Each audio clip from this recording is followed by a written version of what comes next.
Now we will discuss the propagation of light in the optical fiber. So through these diagram, we will discuss how the total internal reflection takes place. So here in this figure, we have A, figure B, C, and D figure. So in figure A, each figure has the two media, same media, only simply we are changing the angle here. So here this is two medias. One, the red is written in the red font, medium I in red color. Okay, medium 2 is written in the blue color. So these are two medium having different refractive index N1 and N2. And here I am considering here that N1 is greater than N2, or you can say that here the refractive index, or here you can say that N1 medium 1 is denser and N2 is rare medium with respect to medium 1.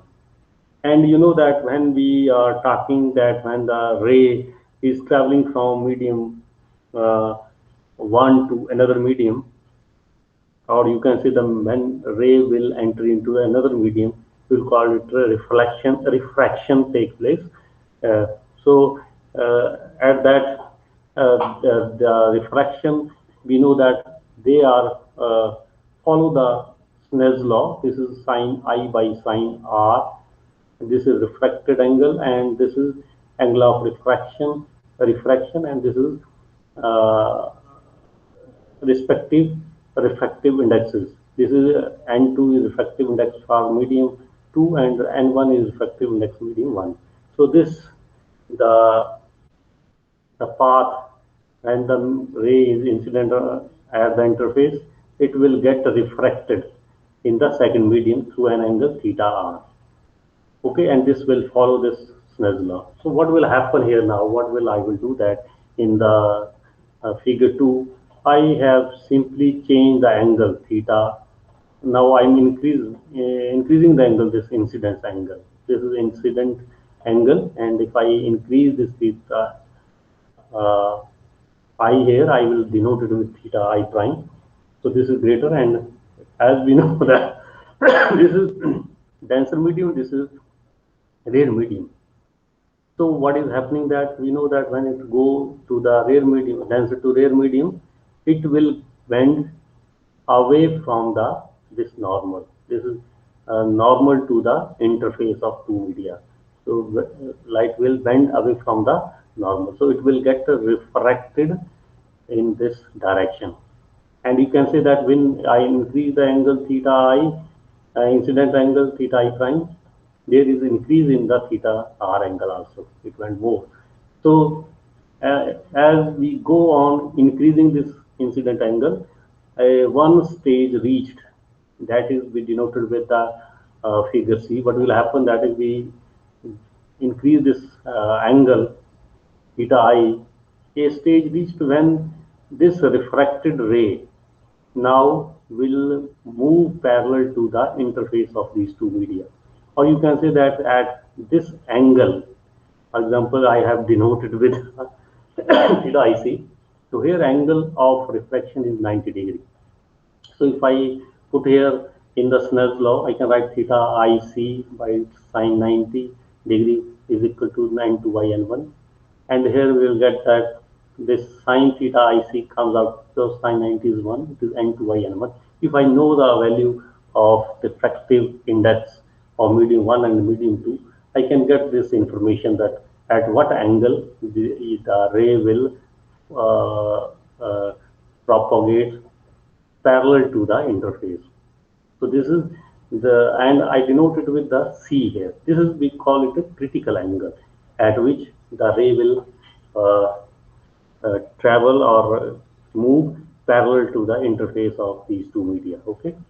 So this is the critical angle, and we can get information if I have the idea about this. So by changing this, so what will happen that now, if I further increase this angle, critical angle, if the angle of this incidence is greater than this theta IC, say for example theta I triple prime, so if it is greater than this theta IC, okay, critical angle, then what will happen that this ray will undergo the reflection. It will get reflected, not refraction now. It is now reflecting. It will get reflected. It will re-enter into the media. So this phenomena of re-entering of the refracted ray into the medium from which ray is incident on the interface originated is called total internal reflection. Now, the wave is originating in this medium, it is again re-entering in the same medium. So this we will call it total internal reflection. And this here the law of reflection. It follows the law of reflection. But when the angle is less than this is equal to this critical angle, it will go parallel. But as angle we enhance angle, what will happen that your signal will get reflected in the same media, and this is known as, you can say, it is re-entering in the same media after the air from the interface. We will call it a total internal reflection. Now next we will discuss what is the principle of optical fiber here. So in principle optical, this is a yellow region we denote it with the core, and in similar fashion the refractive index, say it's N1 is the refractive index of core and N2 is the refractive index of cladding. And here angle theta. Here I have put here, this is interface, black line is representing interface between core and cladding. And when the ray after entry in the core, this is air and core interface. So after entering it, because this is air is the rare medium and this is denser, so it will move like this. It will bend towards the normal, and here the ray which I have drawn trace out the path, it is getting reflected. So if it is getting reflected, it means that this angle theta must be greater than theta c. If it is greater than c, only in that case the ray will undergo the reflection.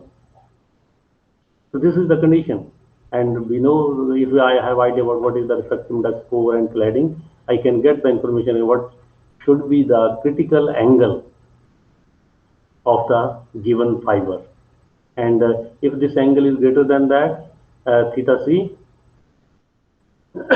then this incident ray, which are incidenting at the core cladding interface, suffers multiple total internal reflection and that will undergo the total internal reflection and can travel longer distance before emerging of the fiber. So this is the basic principle of the optical fiber, and this must be equal to or greater than. Only in that case, for example, if the angle this theta is, for example, it is smaller than this critical angle, then what will happen that this ray will enter into the cladding region, and if it is enter into the cladding region, it will make it will not re-enter in this core region, and we can say that your signal will be lost.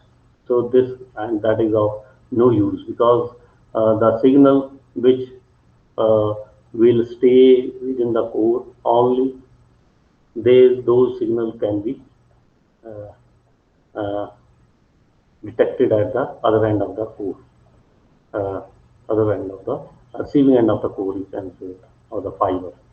So this is regarding the principle of the optical fiber.